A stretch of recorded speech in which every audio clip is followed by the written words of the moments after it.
Uh, Thanks for being interested in process digitalization. My name is Antons. I come from company Scandiweb. Here is my email if you want to ask further questions on this topic. So I'm coming from my context, right? From my scope. I'm not a researcher, right? I don't have a general framework on this. So I'm coming from my experience of starting a company of 2 people and growing it to 600 people. And especially this current experience is relevant to our previous year, where we grew our company by 60% and year before by 45. So it was relatively fast scale up.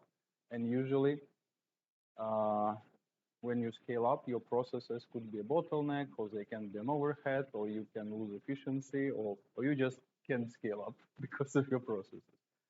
So the experience that we lived through and lessons learned and practical framework that we figured out, I will share.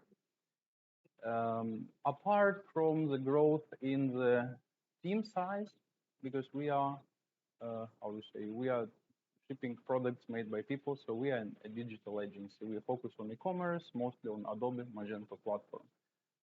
This 300 people of our company are developers half, and the other half are value-adding services like digital marketing, traffic acquisition, personalization, user experience testing, user interface design, organic traffic, strategic business analysis, strategic account management.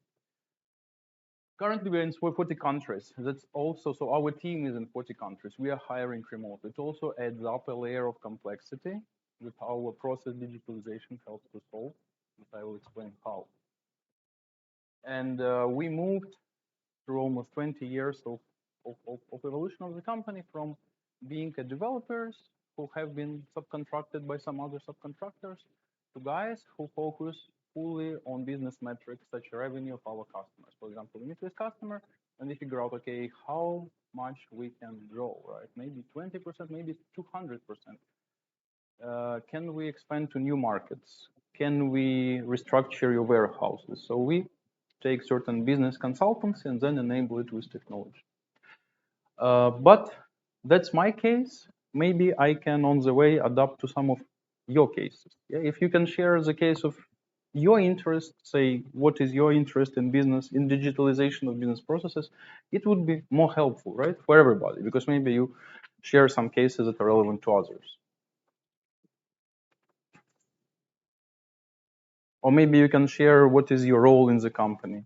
Maybe you run a department, or maybe you overview several departments.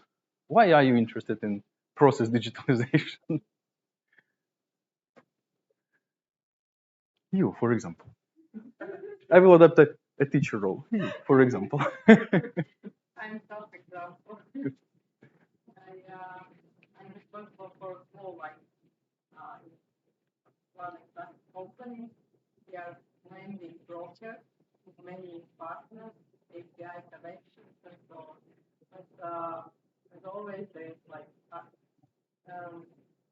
usual clients who do this application and sometimes have some trouble. How many people are under in your whole IT? We have a lot of houses, so I cannot count exactly. Why I'm interested in this digitalization, because still there is people who is in the middle between clients and outsourcing. So you want to what? Just digitalize them, or you? I already managed to reduce a lot of work, but maybe there is good ideas I can use. That's seem very relevant interest, because that's exactly what we experienced and what we try to resolve in our way. Maybe somebody else can share your relation to processes. Please. I can try. Short, so I'm the short analyst. So and I'm currently trying to help topics that was talked about in previous lectures, so in this one, because since I'm interested in user experience and product, and also I've been added like the data analyst part that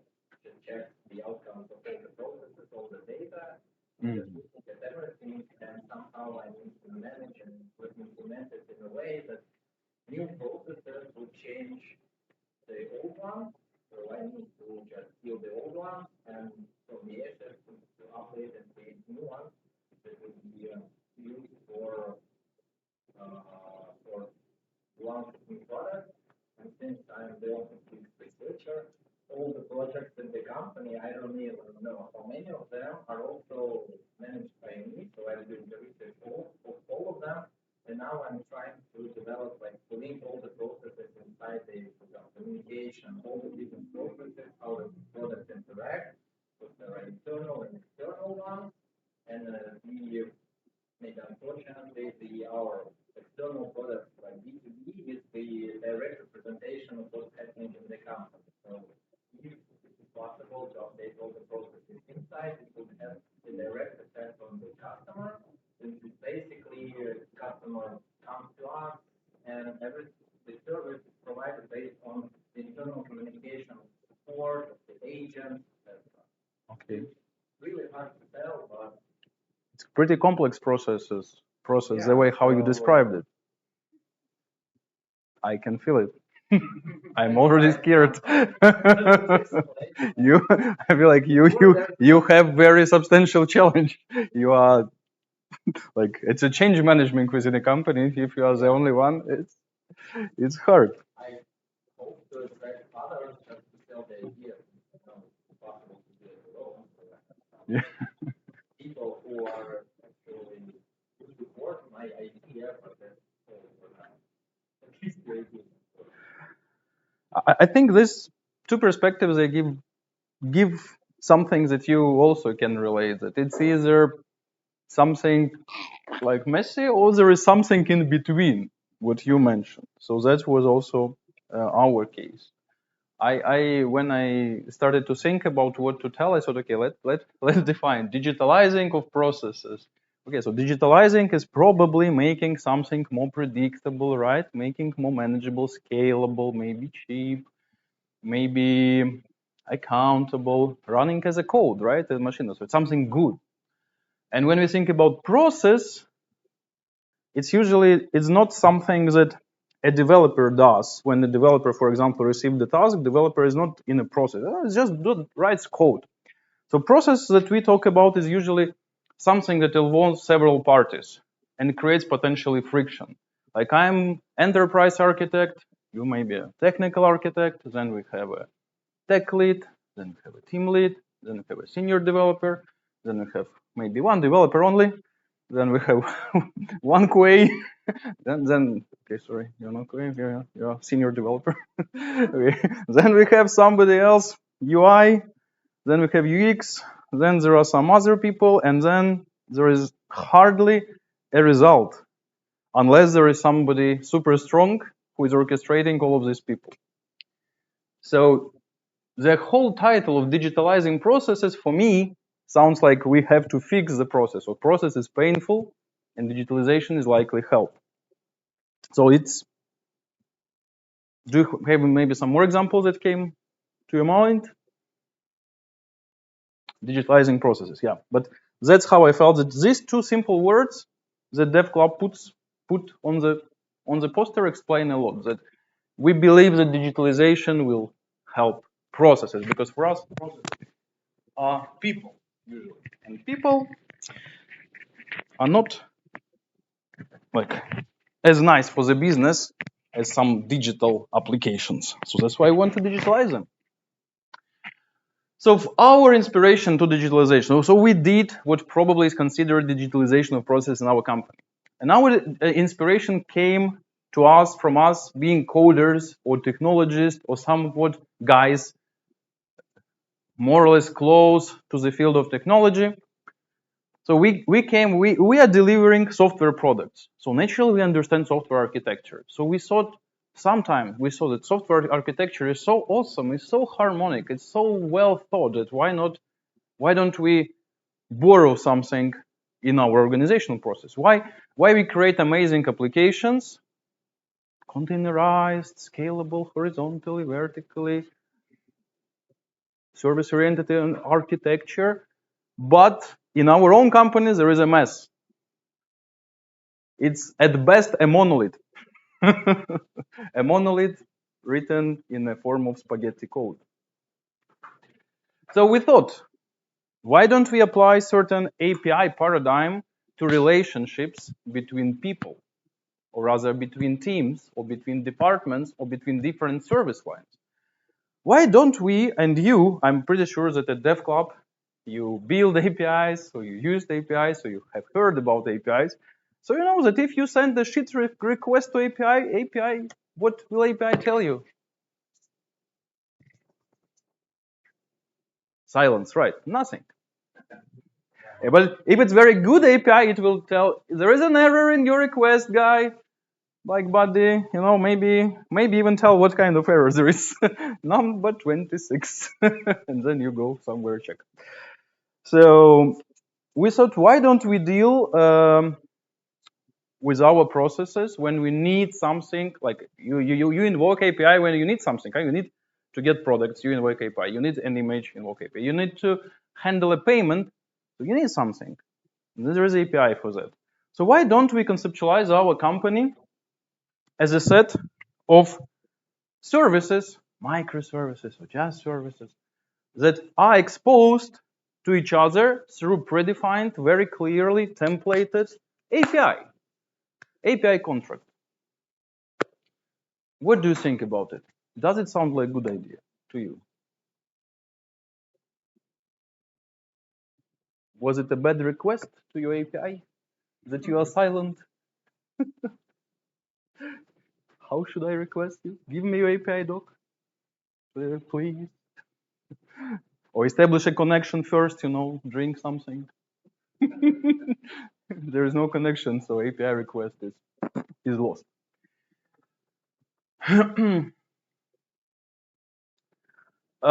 Later, we thought, okay, decomposition. So we felt we're doing some things really as a monolith, and then we are lost there. So we thought, okay, when being other things that we see works in IT, sometimes just a waste of money and time, but service-oriented architecture sometimes works very well. Sometimes you decompose monolith in 3-4 services, each optimized for its purpose, becomes better scalable, more manageable. You can have a team focused on something specific, and to some extent containerization. So we want also to isolate our service providers within company from, let's say, from non-legitimate requests. Yeah. So we really want to tell you are in a container. There is API. You only work through API. That's it. That's it. You cannot service anything else. So do you relate to this somehow? That okay, there is organizational management, they have their own theories, and then there are developers, they have their own theories, and what if we take some of the theories of developers and bring them to organizations? Okay?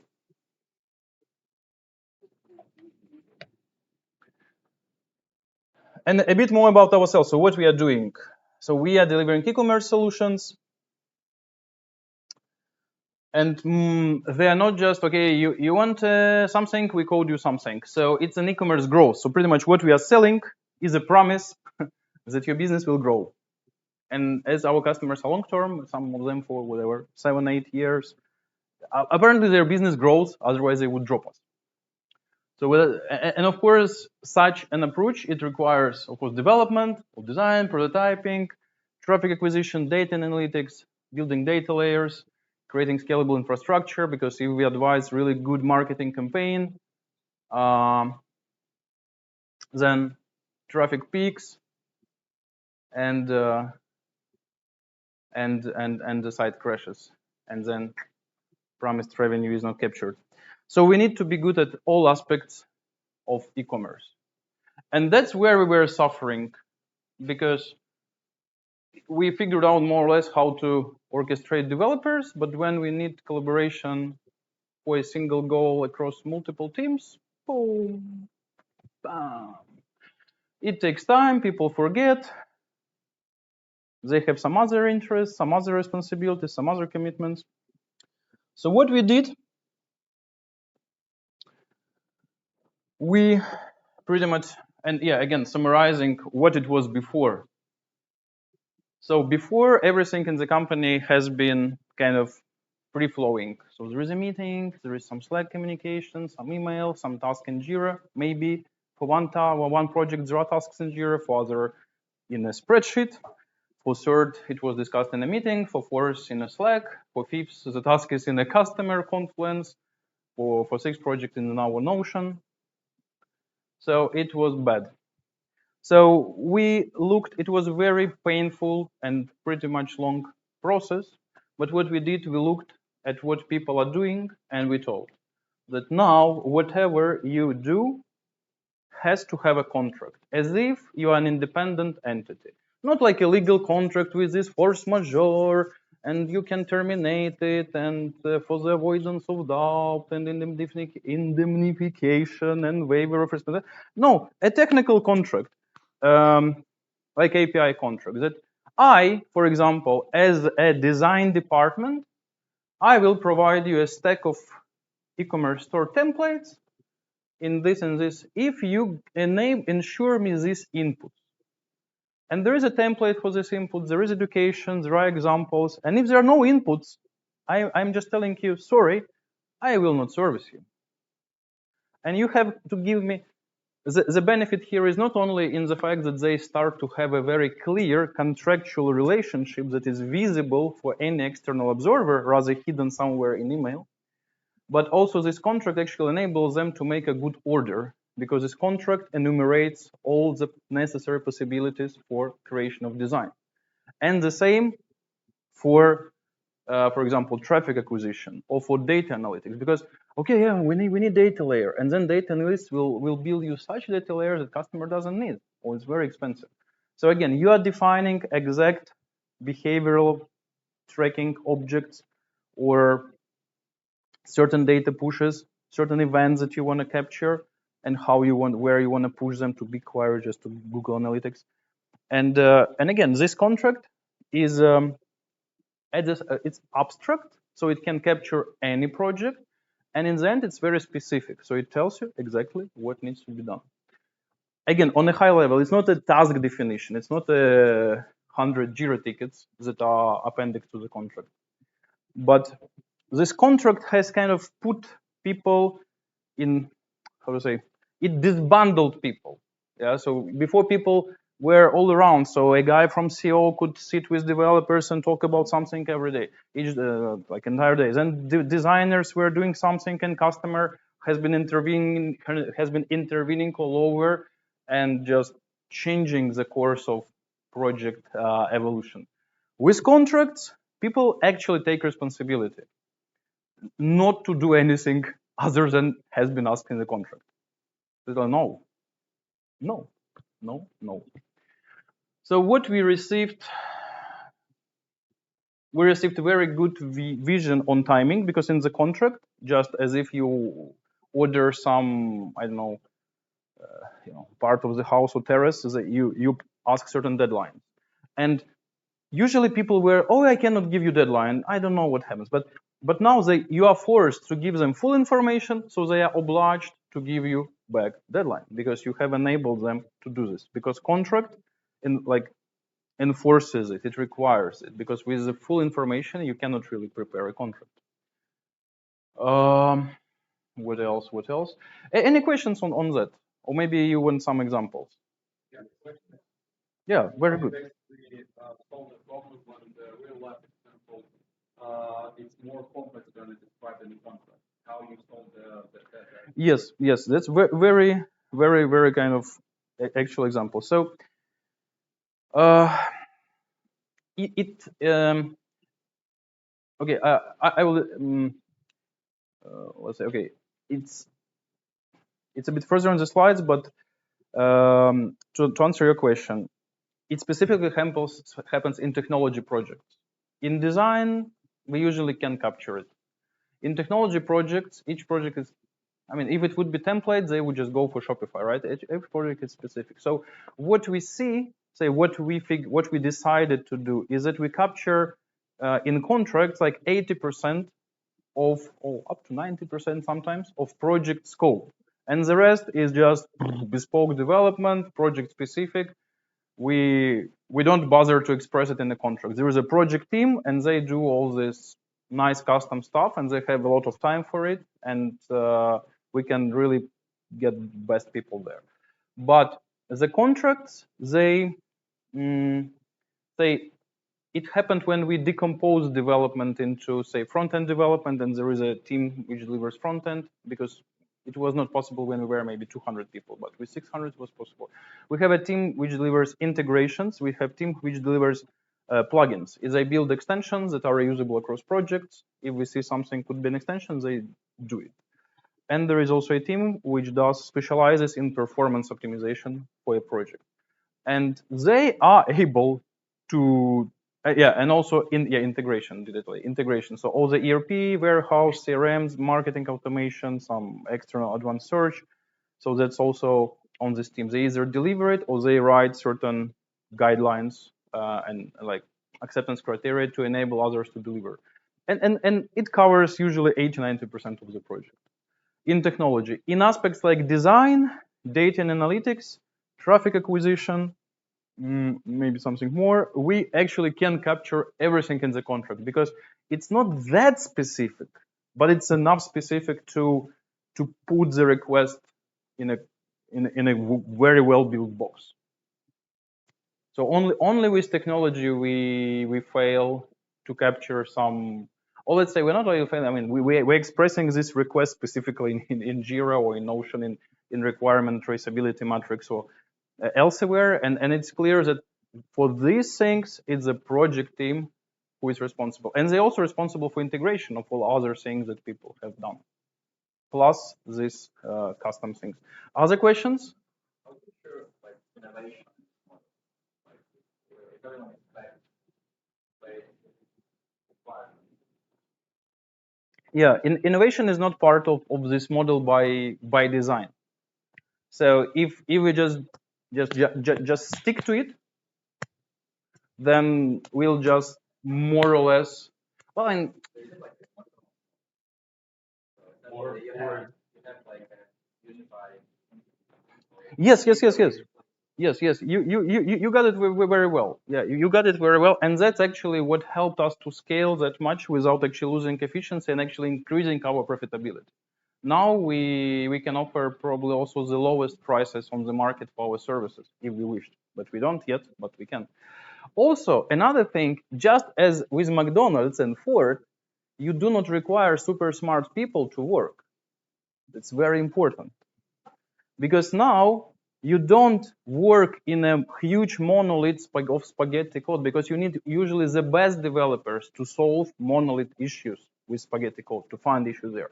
If you are containerized, if it's clear API, people are calm. They know, okay, I am actually came here to do this thing, and here is training for this thing, here are case studies for this thing, and I will receive clear requests for that thing, and I can clearly deliver.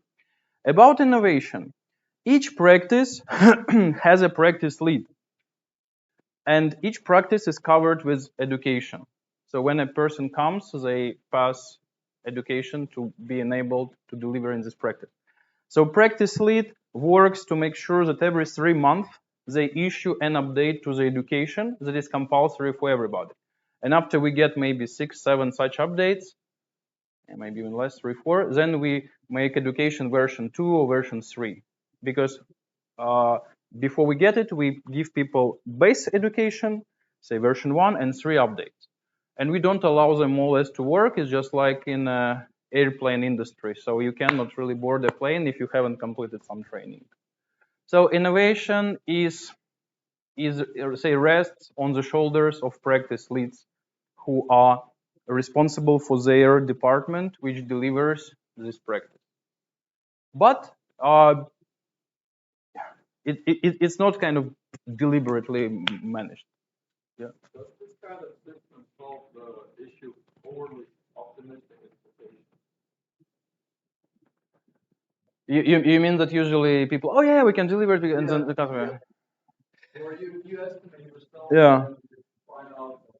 Yeah, I think it clearly can help, because whenever you dissect project in smaller pieces and ask actually domain experts, then you get much more reasonable estimates, and you can actually spot that project is not just design and technology, but there is also this and that.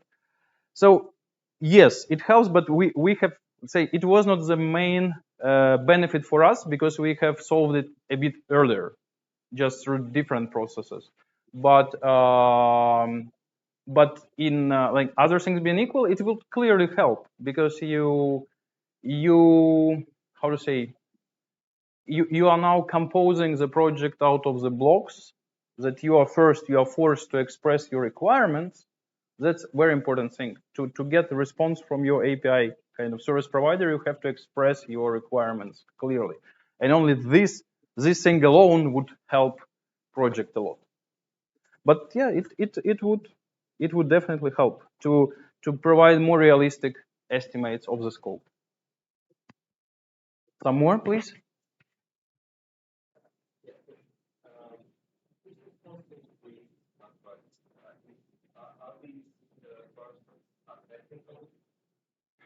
Yeah, this contract.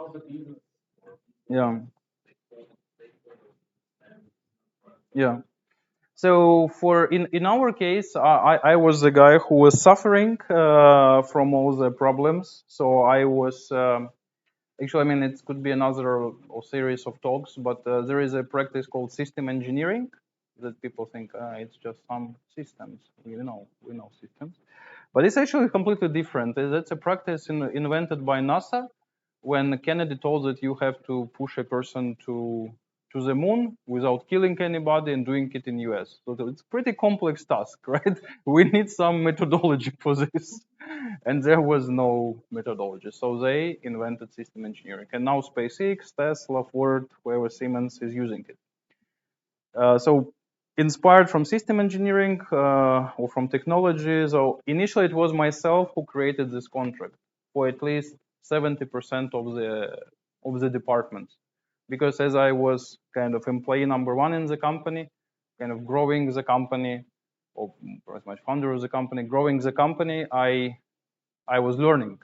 So I could understand things sufficiently well to create a contract template. But and of course consulting or drawing from my experience. But other contracts, they have been created based on these templates by these practice leads. So it was very good for me that showing them 3, 4, 5, 6 contracts up to half a year that it works well. I thought, now you create a contract, now you create a contract. And then people actually started to request creation of contracts for some specific things because they say, oh, either I have a contract or I'm kind of, it's this feeling of security. It's just like if you rent an apartment, you kind of generally want to have a contract because it gives you a certain feeling of security. Or when you build a house, you don't want just to put your money and they tell, все будет хорошо. And they walk away with your money. So you generally want to have contracts. So people started to like this, and then we started to have more contracts. So somebody needs to kickstart this. Maybe business analyst, maybe business process manager, I don't know, or a founder, or just anybody who either understands the topic or can get people to the table and combined minds express it in a contract. And run, most important, you make it and then you say, okay, we actually had 3 projects before. Could we apply this contract to these specific issues we had? Could we define a creation of design in these projects retrospectively from this paper we have now? And then we say, we can capture that. Oh, there is this exception, but maybe it's fine. Any other questions? Okay. Yeah. What do you think? Which department was the hardest one to be enveloped in an API?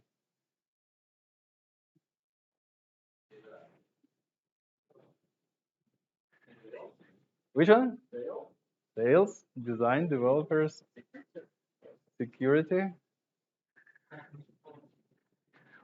I think it actually could be any of this, but in our company, these were designers.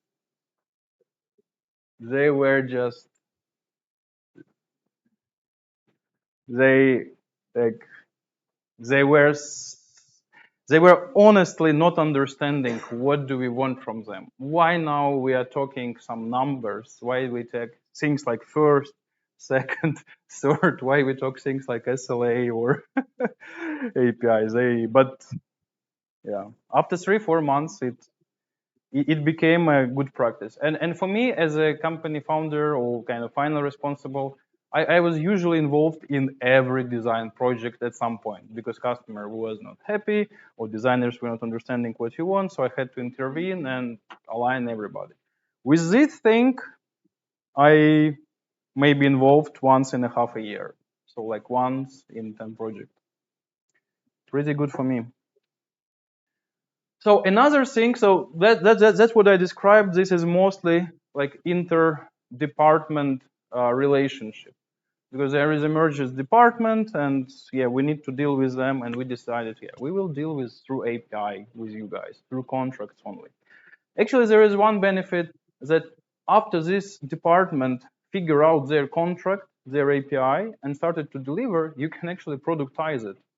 You can actually define their service as a product and offer it very easily to an external buyer.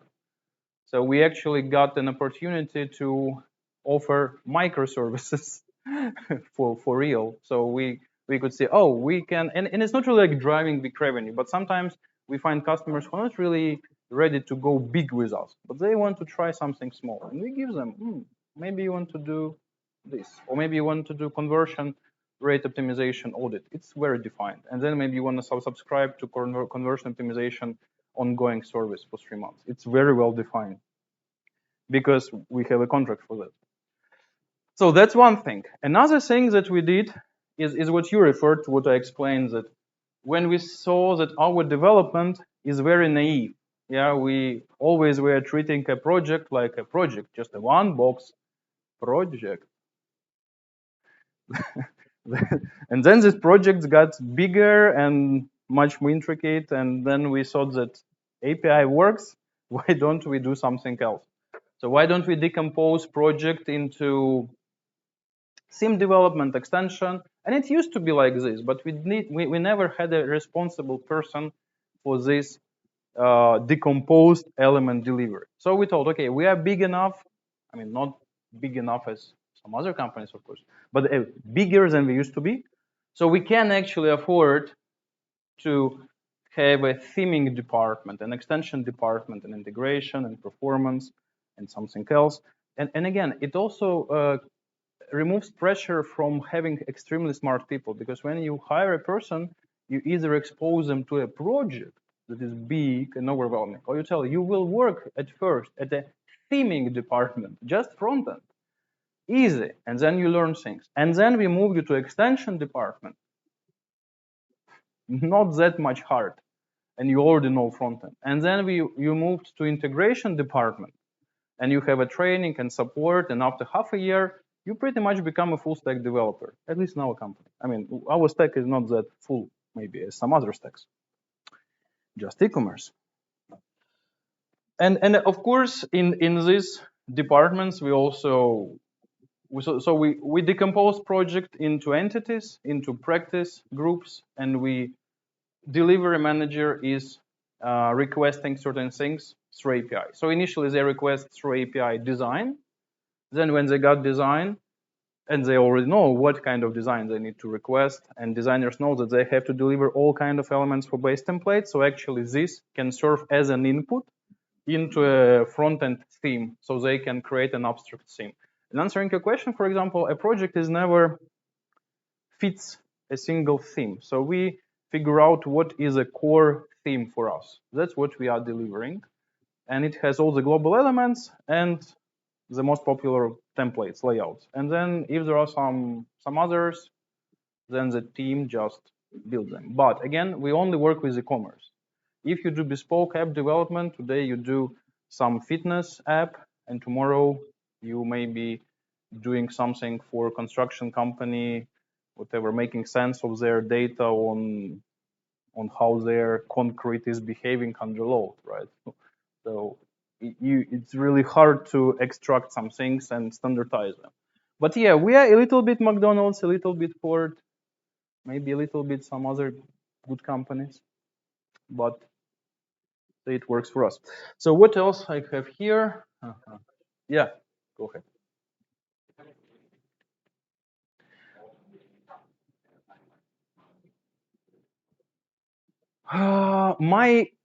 The most kind of statistic that I recently requested, and I kind of enjoy very much results of it, that we could decrease the overtime of our people by 12 times. So if on average, maybe 3 years ago, they have been, I mean, just per person, maybe they had whatever 4 hours overtime per month. So now they maybe have 20 minutes. So it shows me that we don't have any firefighting like we used to when I myself was sitting over weekends from whatever 4 a.m. till 3 a.m. and other people too. And again, when we were maybe 250, each project was a challenge. There were delays, deadlines, customers were complaining. Actually, growing the company twice and like streamlining all of this in McDonald's Ford fashion helped us to make things very predictable. We actually failed recently, and I am now, how to say, reaping the fruits of my own failure. So we have this practice. I'll explain it briefly. And one of our guys, CTO, very talented guy, he thought, I want to run project by myself. I want, to take full responsibility end to end, because I'm the guy who has invented things, I'm the guy this, but I never delivered a project. He said, yeah, of course. Take a very good large project for a very good customer and just do it. And it didn't work. So he never did our processes. He did all the things like smart guys are doing. He trusted his project manager too much. He was his friend. So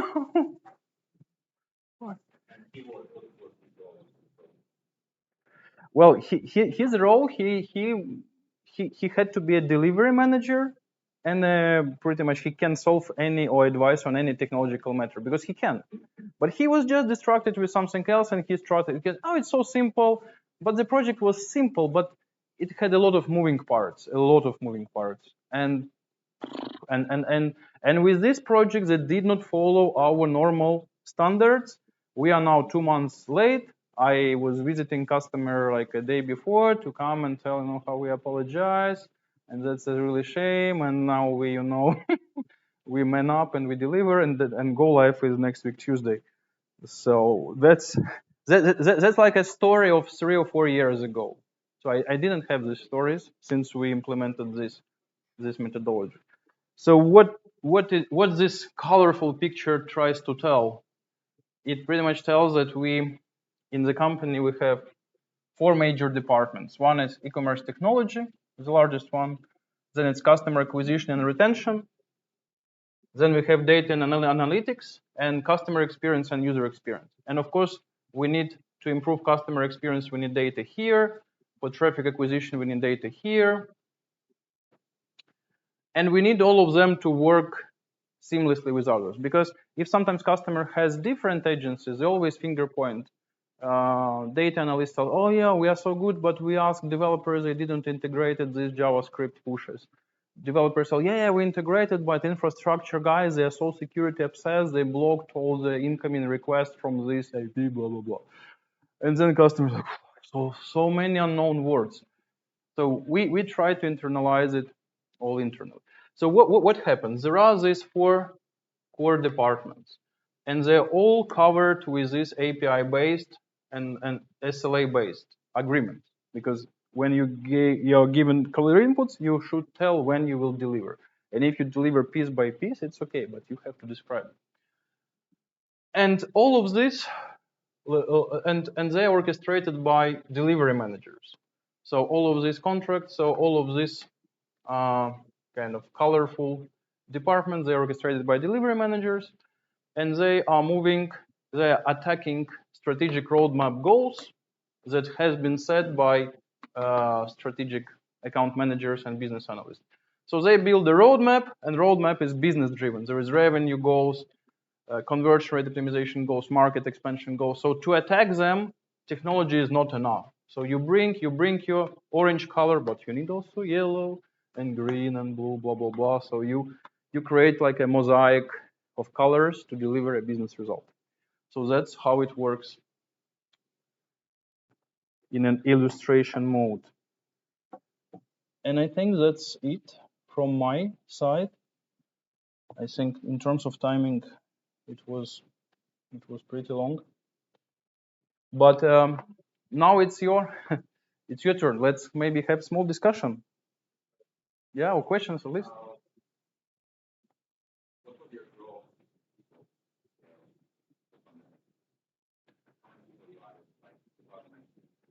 I think we're something like 250, 300, and then 20, say year 20, there was not really big growth, maybe 15%. 21, it was 45%, and 22, 60%.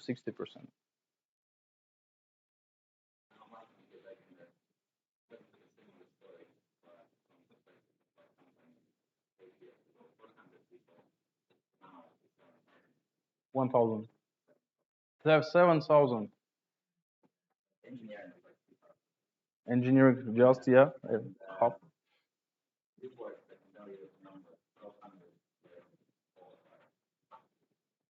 At 1200, it would, yeah, yeah.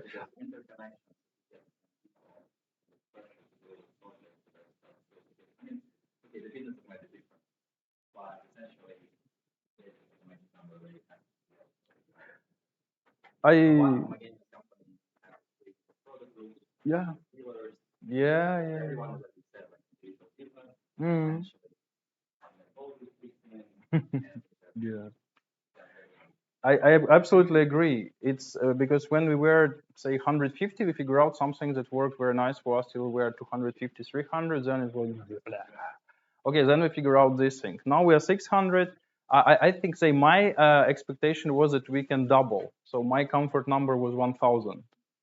But then I don't know what exactly will happen, but then I understand, yeah, then this will start to kind of be too big for our t-shirts, and they start to crash.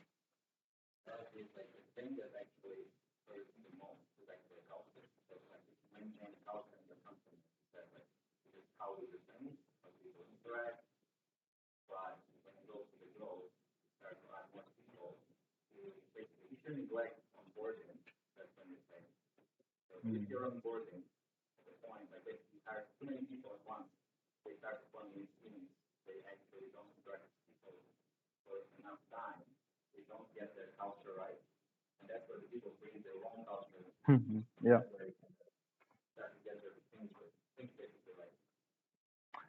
Yeah. Plus, we have people who have never seen us, who have been in Latvia. So 40 countries. They work. Say we have 50 people in Egypt, and okay, they meet between themselves, and we invited some of them here, but they have not really have been part of the like large team. But of course, we figured that out a bit, and then we do some things to bring this culture online, for example. But that's again another long story. But it's I fully understand that when I see these unknown words like product groups, pillars, and oh, fine, this enterprise, but it's there for a reason. It's not that just guys enjoy this, otherwise they would just collapse. Yeah, it's there for a reason. And I think like that's why I was asking what is your context.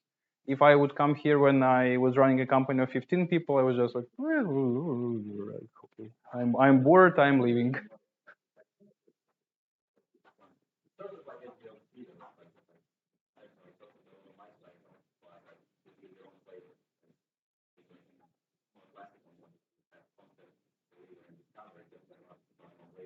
Mm.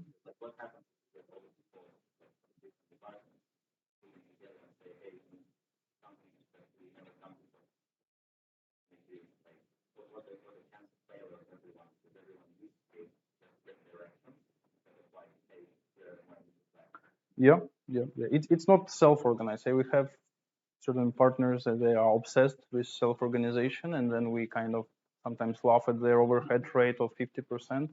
We say like our overhead, well, for certain processes is 5%, while you have 50, but you are trying to be self-organized. But yeah, it's there is a trade-off. There is a trade-off. Then figure out next one. Thank you, thank you, thank you. Any other? Yeah, please.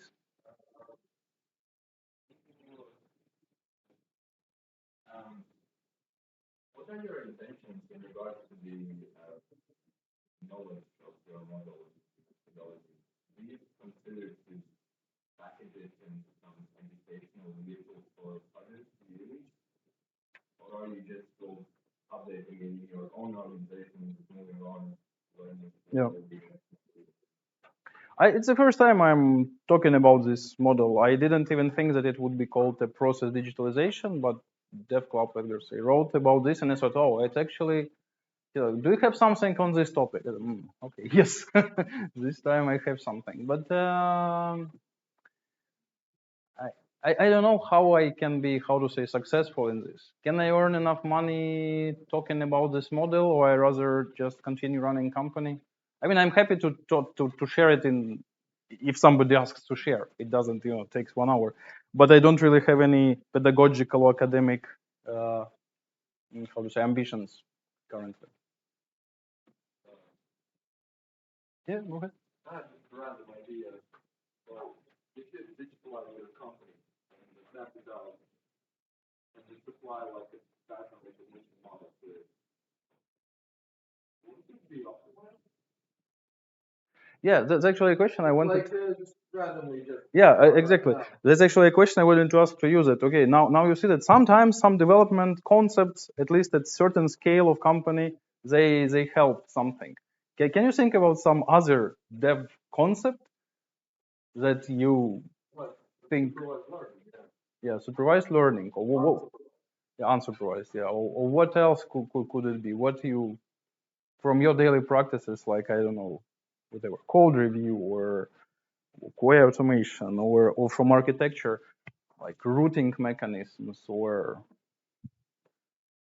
just interesting to see, because there clearly should be some mapping between this, because all the software architecture didn't just appear from a thin air. It has certain replications in other in kind of in other life forms.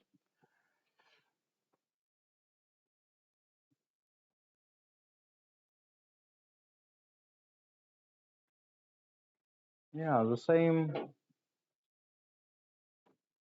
Yeah, the same. I mean, infrastructure engineering, auto scaling. Yeah, to scale something, you need to really containerize it, and that's also what we are, say, doing with our roles. We used to have very competent project managers, and then we were really stuck. We could hire one person per 1 year, and then yeah, I thought, yeah, we need to really cut off all the rare, scarce things, unique things we want from these people. Let's leave the core. Let's give training. Let's give test that makes sure that the person can be trainable.